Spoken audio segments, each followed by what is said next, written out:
আজকে আমি এখানে শমশেরগঞ্জের অন্তর্গত যেটা অ্যাফেক্টেড এরিয়া ছিল আমাদের শাহপাড়া, আলপাড়া, জাফরাবাদ পুরো আমরা হেঁটে হেঁটে ফুড পেট্রোলিং করলাম।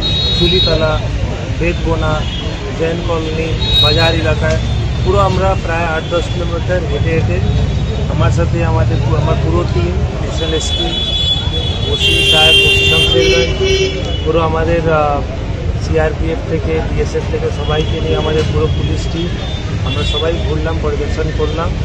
আর সবাইকে এটাই বার্তা দিলাম কি সবাই যেন নিজে বাড়িতে থাকে, কোনো অসুবিধা নেই, সবাই সুস্থভাবে থাকতে পারে। এখানে কারো কোনো সমস্যা নেই। যে দুষ্কৃতীরা আছে ওদেরকে আমরা যা শাস্তি দেওয়ার ওটা দেবো।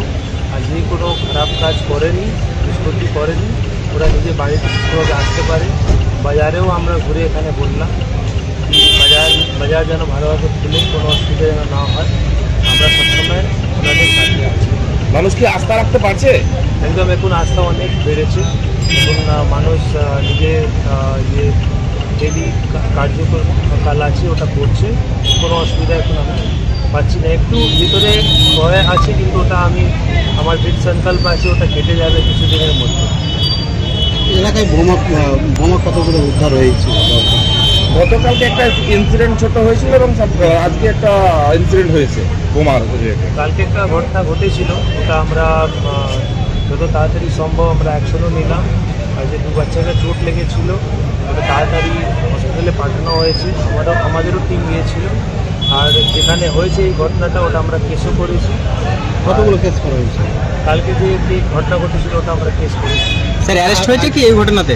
ওটা আমরা দেখছি, তদন্ত করছি। ওটাতে এমনি বাচ্চা খেলছিল, খেলতে লেগে গেছে। স্কুলের ছাত্রছাত্রী এই বোমাকে হয়েছে, যখন হয়েছে।